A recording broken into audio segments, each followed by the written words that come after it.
दोस्तों, maxima education point में मैं सतवीर सिंह आपका बहुत बहुत स्वागत करता हूं। जैसा कि आप लोग देख रहे हैं कि इसके पहले हम लोग फिजिक्स की क्लास 12th की क्लास को लेकर के आगे बढ़ रहे थे और कल हमने आपको 11th क्लास का सिलेबस भी डाउनलोड बताया कि कहां से कैसे प्रश्न आने वाले हैं। तो उसको आप लोग देख लीजिएगा, नोट कर लीजिएगा और जल्दी जल्दी चैनल पे जुड़ जाइएगा। जितने भी लोग अभी चैनल पे नहीं जुड़े हैं, जो नए हैं, उनको प्रॉब्लम हो रही समझने में, वो लोग कमेंट करके बता सकते हैं। तो इसी के साथ हम लोग आज की क्लास प्रारंभ करते हैं, लेकिन उसके पहले अभी तक जितने लोगों ने चैनल को सब्सक्राइब नहीं किया है वो लोग चैनल को सब्सक्राइब करें और दोस्तों तक शेयर करें, क्योंकि नए सिलेबस अकॉर्डिंग टू एनसीईआरटी हम लोग आपके सिलेबस में बात करने वाले हैं और पूरा का पूरा बहुत ही बेसिक कॉन्सेप्ट तरीके से। तो जैसा कि आपने अगर पिछली वीडियो नहीं देखी अभी तक 12th क्लास फिजिक्स की, जो भी हमने 3-4 वीडियो दी हैं, तो इसी वीडियो के नीचे लिंक दिया गया है, उसमें आप लोग जाकर के देख सकते हैं। तो आज जो टॉपिक है, हम लोगों ने कूलाम्स लॉ पढ़ा था, उसके बाद आज जो बात करने वाले हैं कूलाम लॉ के वेक्टर नियम के बाद जो आज का टॉपिक है, सिलेबस से आप लोग मिलाते जाएंगे, कॉन्टिन्यूअस चार्ज डिस्ट्रीब्यूशन। कौन सा टॉपिक है? देखिए, आज का जो टॉपिक है वह है continuous charge distribution. Continuous charge distribution की बात करेंगे कि यह क्या होता है। यह भी एक अलग से आपका इंपॉर्टेंट टॉपिक है और यहां से प्रश्न आते रहते हैं। तो देखिए, अगर हम बात करें कॉन्टिन्यूअस चार्ज डिस्ट्रीब्यूशन की, तो हम लोग सिर्फ वर्ड से इसकी डिफिनेशन को पकड़ सकते हैं कि कॉन्टिन्यूअस का मतलब क्या है। लगातार। लगातार का मतलब क्या है कि कॉन्टिन्यूअस मैनर में, यानी हर जगह बराबर रूप से चार्ज बटे हुए हों, फैले हुए हों, डिस्ट्रीब्यूट हों, तो उसी को हम कॉन्टिन्यूअस चार्ज डिस्ट्रीब्यूशन के नाम से जानते हैं। जैसे मान लेते हैं कि यह कोई सरफेस है। क्या है? सरफेस है, और इस सरफेस में ये देखिए बहुत सारे चार्ज क्या हैं, कॉन्टिन्यूअस रूप से यानी लगातार बराबर एक दूसरे से इक्वल डिस्टेंस पर फैले हुए हैं, यानी हर जगह क्या है, ये चार्ज फैले हुए हैं। तो इसको हम लोग कॉन्टिन्यूअस चार्ज डिस्ट्रीब्यूशन कहेंगे। ऐसा ना हो कि यहाँ 3 है, इतनी गैपिंग हो गई, फिर इधर 4 चार्ज हो गए, ऐसा नहीं करना है। सारे चार्ज किसी भी सरफेस में प्रॉपर तरीके से अगर डिस्ट्रीब्यूट होते हैं तो उसे हम क्या कहते हैं, कॉन्टिन्यूअस चार्ज डिस्ट्रीब्यूशन के नाम से जानते हैं। तो क्या लिखेंगे कि when the charge is spread in a region in continuous manner then charge distribution is known as continuous charge distribution. चलिए इसको नोट कर लेते हैं। When the charge is spread, देखिए क्या लिखेंगे, when the charge is spread, spread मतलब होता है फैला हुआ होना, in any region, in any region मतलब किसी भी रीजन में हो सकते हैं, in any region at continuous manner, then charge distribution is called continuous charge distribution, हम इसको कहते हैं। तो ये बात यहां से क्लियर हो जानी चाहिए कि कॉन्टिन्यूअस चार्ज डिस्ट्रीब्यूशन क्या होता है। अब इसी में जो आपसे फाइंड आउट करना है, क्योंकि ये टॉपिक थोड़ा बड़ा है, बहुत ही ऐसे नहीं डिफिनेशन खत्म हो गई और ये टॉपिक खत्म हो गया। अभी हम इसके बाद पढ़ने वाले हैं कि force on charge due to continuous charge distribution. ये जो कॉन्टिन्यूअस चार्ज डिस्ट्रीब्यूशन यहाँ पे पूरी तरीके से फैला हुआ है, इसके कारण किसी दूसरे चार्ज पर कितना फोर्स लगेगा। तो क्या हेडिंग रहेगी, फोर्स ऑन चार्ज, यानी किसी दूसरे चार्ज पर force on charge due to continuous charge distribution. Short में हमने लिख दिया है कि force on charge due to continuous charge distribution. यह आपका कॉन्टिन्यूअस चार्ज डिस्ट्रीब्यूशन सरफेस है, इसके कारण किसी दूसरे चार्ज पर कितना फोर्स लगेगा, यह हमें क्या करना है, फाइंड आउट करना है। चलिए, तो इसके लिए हम लोग सबसे पहले कंसीडर करेंगे कि कोई भी एक पॉइंट चार्ज है। क्या है? कोई एक पॉइंट चार्ज है जिस पर Q नॉट चार्ज है। कितना है? Q नॉट एक पॉइंट चार्ज है। तो क्या लिखेंगे, लेट अ पॉइंट चार्ज के बारे में आपको बता चुके हैं।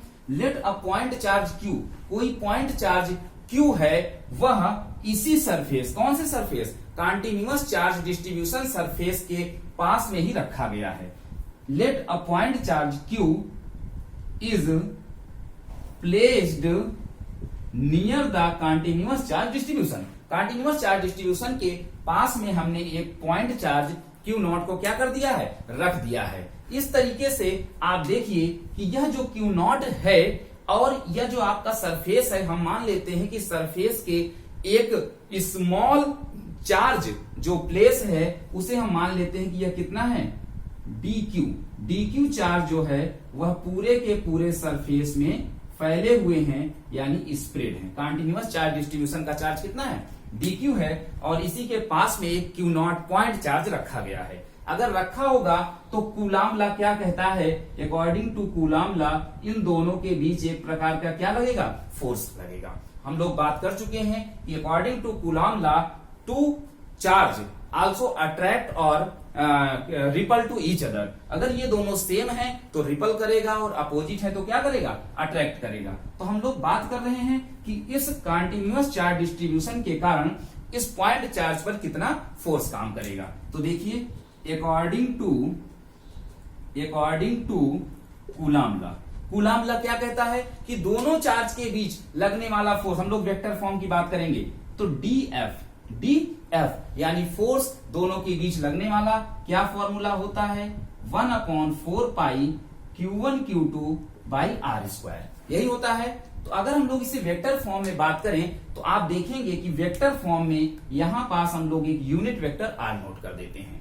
अब देखिए r तो ठीक है, इन दोनों के बीच की डिस्टेंस कितनी है, r है, लेकिन अगर चार्ज की बात करें तो Q1 की वैल्यू dq है और Q2 की वैल्यू कितनी है, Q नॉट है। तो क्या हो जाएगा, 1/4 पाई epsilon not Q not dq by r², और यहां पास क्या यूनिट वेक्टर r हो जाएगा, जहां यूनिट वेक्टर r की वैल्यू कितनी हो जाती है, r vector upon modulus of r। ये क्लियर हो जाना चाहिए। इसके बाद बात करेंगे हम लोग कि इसी को और आगे समझते हैं बाई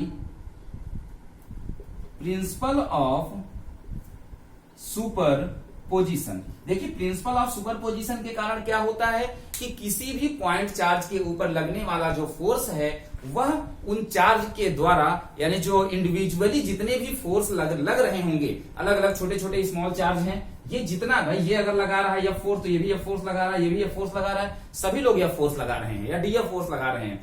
इसका मतलब Q नॉट के ऊपर जितना भी फोर्स लगेगा वह इन सबके इंडिविजुअली वेक्टर सम के इक्वल होगा। तो सुपरपोजिशन, प्रिंसिपल ऑफ सुपरपोजिशन के द्वारा हम लोग क्या लिखेंगे, यहां से the total force on Q not, किस पर, the total force on Q not is the vector sum of the force exerted by small charges. तो इस तरीके से क्या हो जाएगा कि टोटल सम हो जाएगा। अब हमने यहां निकाला है ये वाला डीएफ क्या है, स्मॉल पार्ट पे है, हमें पूरे सरफेस पर चाहिए, तो हम लोग क्या करेंगे, इसका इंटीग्रेट कर देंगे, यानी F equal to integration of कितना हो जाएगा, डीएफ हो जाएगा। और डीएफ की वैल्यू हम लोग यहां से क्या करेंगे, पुट करेंगे, तो ये आ जाएगा आपका 1/4 पाई epsilon not Q not dq by r² और वेक्टर r। इसी तरीके से अब देखिए Q नॉट इसके बाहर आएगा तो आ जाएगा कितना, ये Q नॉट जब बाहर लिखेंगे तो Q naught upon 4 pi epsilon naught dq by r² vector r। ये हो गया आपका क्या, force exerted on any point charge due to the, किसके कारण, कंटिन्यूअस चार्ज डिस्ट्रीब्यूशन। तो इसे आप नोट कर लीजिए। तो ये आपने नोट कर लिया। अब हम लोग देखेंगे कि ये जो चार्ज डिस्ट्रीब्यूशन है यह कितने प्रकार से होता है। तो different type of charge distribution, different type of charge distribution, different type of charge distribution आप देखेंगे तो कितने तरीके से ये चार्ज डिस्ट्रीब्यूट होता है। तो यह मुख्य रूप से 3 प्रकार, there are 3 types of charge distribution, जिसमें आप सबसे नंबर 1 पे पढ़ेंगे volume charge distribution, surface charge distribution, line charge distribution. Line को हम लीनियर चार्ज डिस्ट्रीब्यूशन के नाम से भी जानते हैं। तो ये आपके 3 हो गए। इसमें हम लोग एक एक करके बात करने वाले हैं। सबसे पहला है आपका वॉल्यूम, क्या है, volume charge distribution. Volume charge distribution क्या होता है, तो जब चार्ज किसी भी सरफेस पर उसके पूरे के पूरे 3 डायमेंशनल स्पेस या वॉल्यूम में डिस्ट्रीब्यूट होता है तो उसे हम वॉल्यूम चार्ज डिस्ट्रीब्यूशन के नाम से जानते हैं। यानी हम लोग क्या कहेंगे, it is a charge distributed spread over in 3 dimensional volume V से रिप्रेजेंट करते हैं। तो देखिए हम लोग इसमें क्या लिखेंगे, it is a charge distribution, it is a charge distribution, it is a charge distribution spread over a 3-dimensional region, 3-dimensional region और वॉल्यूम V। यानी पूरे के पूरे 3 डायमेंशनल फिगर में जब चार्ज डिस्ट्रीब्यूट हो जाता है तो उसे हम क्या है, वॉल्यूम चार्ज डिस्ट्रीब्यूशन के नाम से जानते हैं। जैसे हम लोग यहाँ पास देखिए क्यूबॉइड बनाते हैं, यह क्या है, 3 डायमेंशनल फिगर है और इसमें पूरी तरीके से क्या है, चार्ज डिस्ट्रीब्यूट हो चुका है। जब यह 3 डायमेंशनल फिगर में डिस्ट्रीब्यूट होता है तो उसे हम क्या है, वॉल्यूम चार्ज डिस्ट्रीब्यूशन कहते हैं और इसे हम जो है V यानी कि वॉल्यूम V से रिप्रेजेंट करते हैं। यहाँ हमने वही Q0 पॉइंट चार्ज माना है और यहाँ से आप उसी को एक स्मॉल डिस्टेंस r पे कंसीडर कर सकते हैं। तो ये है आपका क्या, वॉल्यूम चार्ज डिस्ट्रीब्यूशन। लेकिन अभी हम इसके बारे में और बात करेंगे तो आपको मिलेगा कि वॉल्यूम चार्ज डेंसिटी क्या होता है, इसी में हम लोग देखने वाले हैं। वॉल्यूम चार्ज डिस्ट्रीब्यूशन कंफर्म हो जाना चाहिए। तो वॉल्यूम चार्ज डेंसिटी क्या होता है, वॉल्यूम चार्ज डेंसिटी। देखिए वॉल्यूम चार्ज डेंसिटी के बारे में जब आप देखेंगे तो आप देखेंगे कि ये जो पूरा का पूरा वॉल्यूम है, पूरा का पूरा आपका फिगर है, इसमें से किसी पर यूनिट वॉल्यूम पर, भाई इतना बड़ा पूरा है, इसमें से किसी निश्चित जगह पर मान लीजिए इसका वॉल्यूम कितना है, dV है। तो जो पर यूनिट वॉल्यूम पर जो चार्ज कंटेन होते हैं उन्हें हम वॉल्यूम चार्ज डेंसिटी के नाम से जानते हैं। तो क्या लिखेंगे, charge contain per unit volume, charge contain per unit volume is known as volume charge density. ये बात भी क्लियर हो जानी चाहिए कि वॉल्यूम चार्ज डेंसिटी क्या होता है। यहां पास हम लोग वॉल्यूम चार्ज डेंसिटी को रो से रिप्रेजेंट करेंगे। किससे, रो से रिप्रेजेंट करेंगे तो रो इक्वल टू हो जाएगा dQ अपॉन कितना, dV। यह आपका वॉल्यूम चार्ज डेंसिटी का फॉर्मूला हो जाता है। अगर हम इसके SI यूनिट की बात करें, किसके, वॉल्यूम चार्ज डेंसिटी के SI यूनिट की बात करते हैं तो देखिए चार्ज का जो यूनिट है वह क्या होता है, कूलाम होता है। अपॉन है तो यहां पर लग जाएगा, वॉल्यूम है तो मीटर, यानी ये आपका हो जाएगा मीटर क्यूब। तो SI यूनिट कूलाम पर मीटर क्यूब हो जाती है वॉल्यूम चार्ज डेंसिटी की। ये भी बात क्लियर हो जाएगी। अब हम इसका वॉल्यूम चार्ज डेंसिटी को एक एग्जांपल लेके जब समझेंगे तो बात और भी क्लियर हो जानी चाहिए। तो हम मानेंगे, एक कंसीडर करते हैं कि 3D फिगर क्या है, आपके पास एक स्फीयर है, देखिए एक स्फीयर है और स्फीयर की रेडियस कितनी है, कैपिटल R है। हमने कंसीडर कर लिया कि कोई चार्ज Q है, क्या है, Q है, ये प्लस Q चार्ज है। यह Q चार्ज जो है यह पूरे के पूरे स्फीयर में क्या है, स्प्रेड है। यानी if a charge Q is distributed in a sphere of radius r।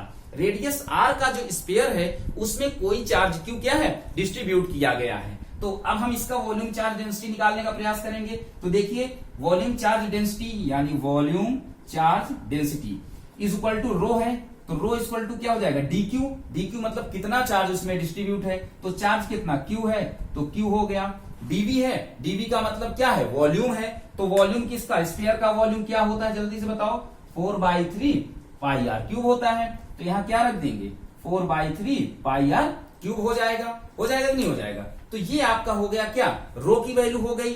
लेकिन यह तो पूरे में हुआ ना कि पूरे के पूरे स्फीयर वॉल्यूम जिसका V था। लेकिन अगर हम लोग बात करें कि उस वॉल्यूम में कितने चार्ज होंगे, यानी ये पूरे के, जैसे 1 क्यूब है, 2 क्यूब है, 3 क्यूब है, हाँ, तो हम लोग बात करें कितने चार्ज होंगे। तो यहां से अगर आप चार्ज की बात करेंगे तो चार्ज में क्या हो जाए, cross multiply dq equal to rho dv हो जाएगा। चार्ज कितना हो जाएगा, रो इंटू dv हो जाएगा। अब हम लोग बात करेंगे फोर्स की।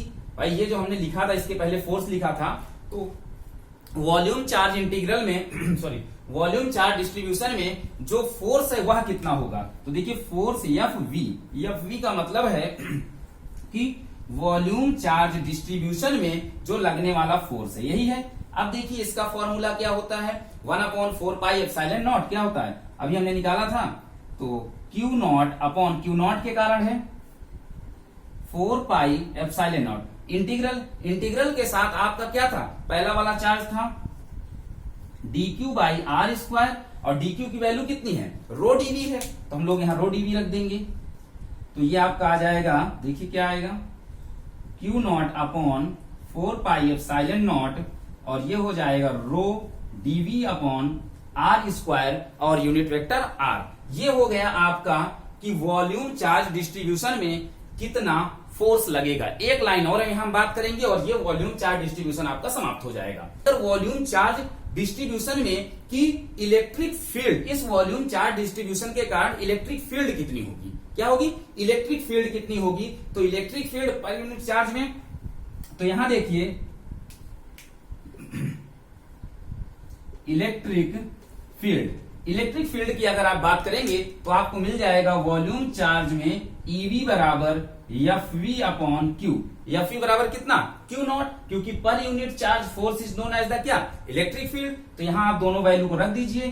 FV की वैल्यू कितनी है, देखिए Q naught upon 4 pi epsilon naught rho dV R square unit vector r, और अपॉन में Q नॉट से Q नॉट क्या हो जाएगा, कैंसिल हो जाएगा, और जो आपके पास वैल्यू बचेगी EV की वैल्यू देखिए कितनी बच जाएगी, EV इक्वल टू बचेगा 1/4 पाई एप्सिलॉन नॉट, और यहां पास देखिए क्या है, रो dV अपॉन में R square unit vector r। Volume है तो यहां क्या लग जाएगा, V। यह जो है आपका हो जाएगा इलेक्ट्रिक फील्ड। तो ये ना कंफर्म हो रहा है, आप इसे नोट डाउन कर लीजिएगा, और हम लोग इसके आगे की बात